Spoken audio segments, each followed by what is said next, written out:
Hello friends, let's move on to the second task of the GTO series in this video and look at what the GTO is going to see in you when he puts you through this task called the group planning exercise or the GPE. Now in this task, certain real to life problems will be woven in the form of a story and presented to you by the GTO on a board which will be placed on the ground on a metal frame, and your chairs will be arranged around this board. And when the GTO reads out a story to you about that model, you have to carefully understand what are those real to life problems which have been woven and given to you. Now these problems will be something like you've gone out for a picnic and you found that there was a forest fire, or one of you slipped and had a head injury. So there'll be some real to life problems that you will be able to negotiate and you'll be able to respond to if you have reasonably okay practical work sense and common sense. So there's nothing very difficult about it. All that you have to do is apply your mind and see what could be the best way to solve that particular problem. So after GTO reads out that story to you, you of course will get about 5 minutes to go through your own copy of the story card, and then he will ask you to write down your solutions to the problems that you saw there. So that is one area that he's going to evaluate, your written solutions. And the second thing that he's going to evaluate is the discussion part, in which he's going to see how well or how effectively are you able to participate and contribute to the discussion, so that you all are able to arrive at a commonly agreed group solution in those 15 to 20 minutes which are allotted to you. So let's look at both these things separately. Let's first look at what is the GTO going to see in your written work, which he will evaluate later on in his own time, and that also goes towards your overall evaluation. Now in the written work, what GTO sees is that have you been able to essentially grasp the problems the way they were mentioned in the story card, and were you able to figure out which should be given higher priority as compared to the others, and are you able to list them out in the manner in which you have considered certain things which are important to allot priorities to the problems which are given there. Now what are these things that should be kept in your mind when you're allotting priorities? First and foremost is that you should be able to see which is the problem which is most intense, and which is the problem which requires immediate attention. And also what he's going to see, or also what you should keep in mind when you're prioritizing, is that which is the shortest and the best possible approach to solve that particular problem. Also he's going to see that have you been able to consider the time and scale which is mentioned in the story, as also which is mentioned on the board. Have you been able to apply the scale carefully and keep that in mind, that which approach is going to take the shortest possible time and which is going to be the most convenient one to travel. For example, if there is an approach which is shorter but it is very, very inconvenient, or it will be taking you longer time to reach, then naturally another approach which may be slightly longer, but if it is more convenient and if you can go there in a faster time frame, naturally that should be given a higher priority. Another thing that you need to keep in mind is that can you solve more than one problems if you approach a particular direction? Will you be able to solve more than one problems if you take that particular approach? And last thing that you should keep in mind when you're deciding the priorities is that are you utilizing a resource, or are you committing a resource which might be required later on for another problem, but once you've used it, it may not be possible to reuse it. Now for example, let's say for the second priority problem, you've used a boat and taken it in one direction.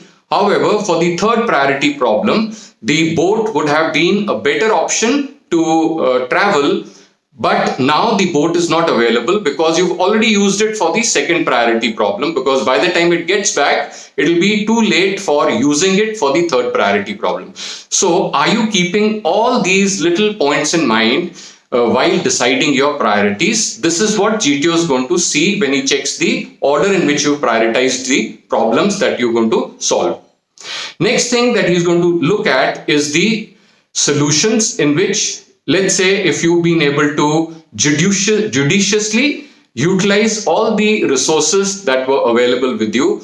Many times there are certain hidden resources, and those will only be you will be able to use in case your awareness level is good. Let's say if you're not familiar with what all facilities are available, let's say where a train crossing is there, what all is available at that particular point with the railway person. If you're not familiar with it, you may not be able to utilize the resources appropriately. Through this, he's also gauging your journal awareness. Now also he's going to gauge your journal awareness by your ability to use certain resources. Like for example, some candidates say that they will utilize the home guards people who are deployed at a particular post for diffusing a bomb. So that naturally will indicate that the candidate is not aware that the home guards people are like simple chowkidars. They are not even trained people. They are not really armed, and they are not the right people to be utilized for diffusing a bomb. So you should be able to, like in the army, they say, sahi tool ka sahi istemal. So you should know what resource can be used for what purpose in an optimal manner that you're able to, make it most profitable. Also, when he's checking your solutions, he's looking at your ability to check the time and space and the method in which you've given the solution. Some candidate would mention that 5 kilometers you will run and go in 10 minutes.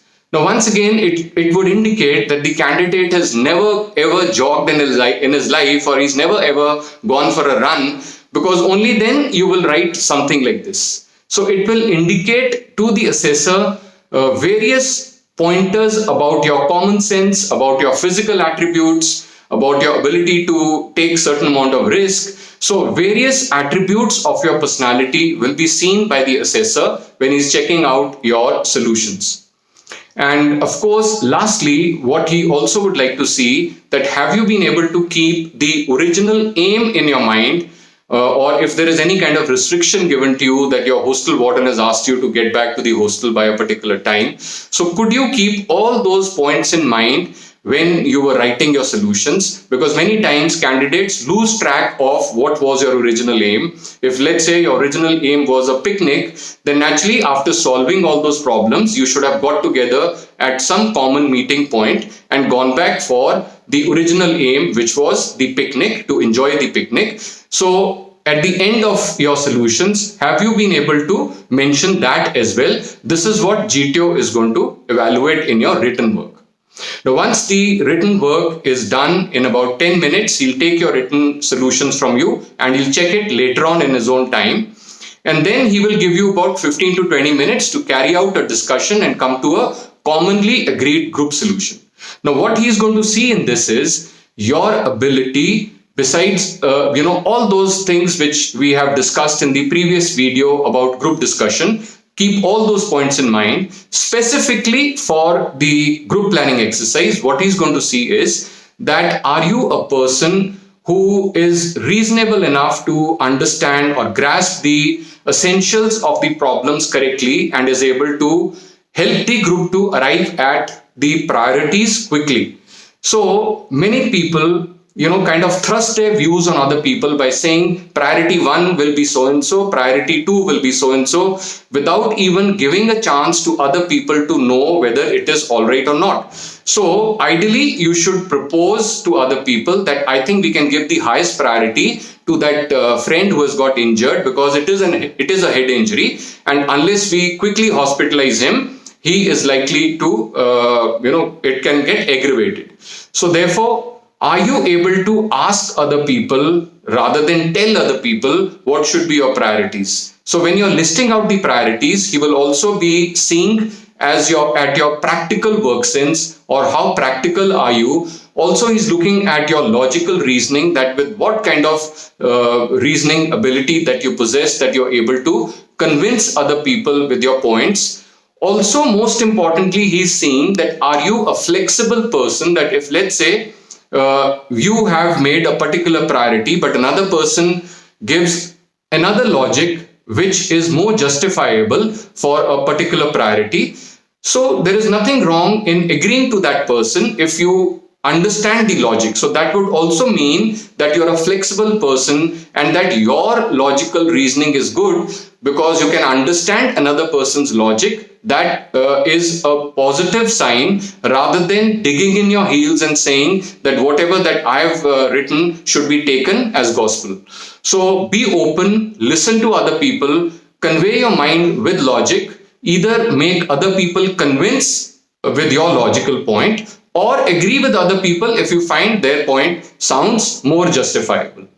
So the initial part, when you're deciding the priorities, go one priority at a time rather than giving a final take on all the 4 or 5 problems that are there. So go one at a time and ask others if that is okay, then move to the next one, then to the third one. So this is what GTO is very carefully seeing, that how are you able to engage other people and convince other people with certain priorities that you have thought of. So naturally that would show that you are an effective person in this team.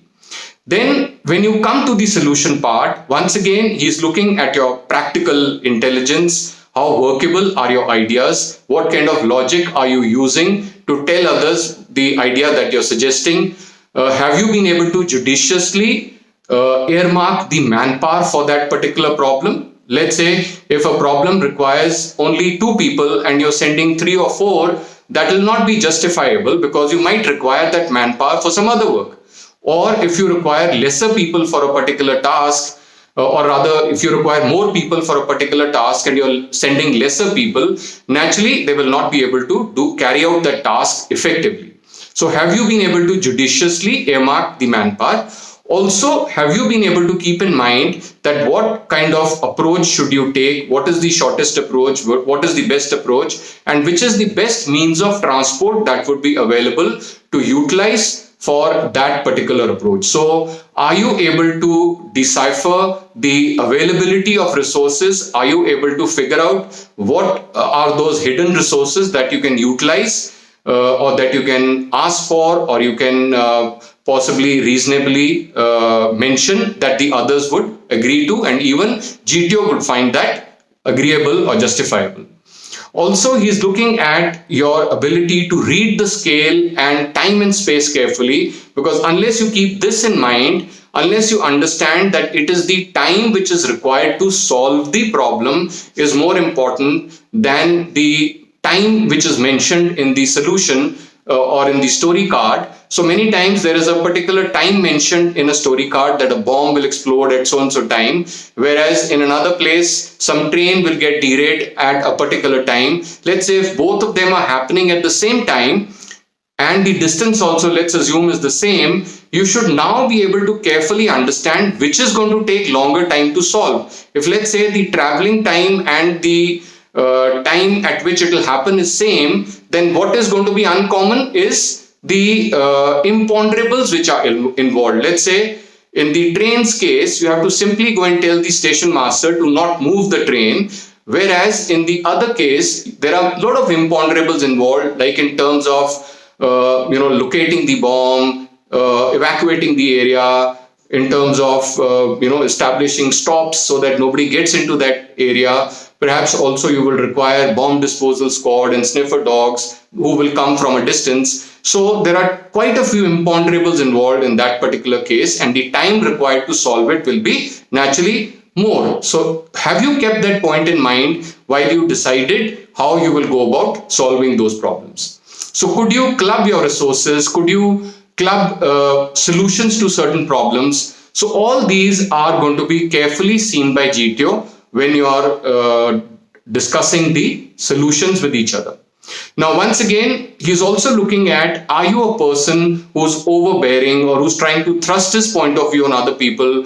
Are you a person who's not receptive to other people, who only likes to speak rather than listen to others? So all these are indicators of a person who's self-oriented or who's selfish and he doesn't care for other people.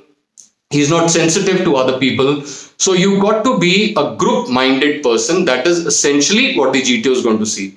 So make sure that while this discussion is happening, you come across as an effective participant, you come across as an effective person who is trying to contribute and help the group to compile the solutions earliest, rather than a person who's just trying to speak for the sake of speaking, because a lot of people do that. So when you participate, it is not the amount that you're speaking or you causing confusion, but it is the quality of the points that you're making, the practicality of those solutions that you're suggesting, your ability to carry the team along with you, your convincing ability, and your ability to make an impact on other people, that they are listening to the points that you're making. So all of these things is what GTO is going to very carefully record in his recording sheet, and eventually it is on the basis of all these things that I've just told you that GTO will decide how well have you done.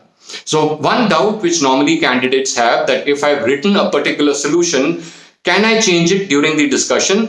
Yes, of course. If you find that another solution or somebody else who's presenting something sounds more logical, there is nothing wrong in agreeing with that person and changing your plan, because the discussion part, primarily the GTO is seeing the ability to help the group to compile the story, your ability to contribute in a constructive manner. So don't worry if your solution was something else, or one odd solution is not matching with what the group is talking about. You go along with the group in that case, unless you are able to convince them what you wrote was a better idea. Now, last of all, what you must understand is that your written work also is going to be evaluated. So be careful. Don't give a shoddy written work to the assessor. Make sure that you properly format it, put it under certain headings, and so that, in one glance, he's able to figure out how you presented your plan. So these are some of the tips that you could use when you go to your SSB while you're participating in the group planning exercise. All the best. Take care.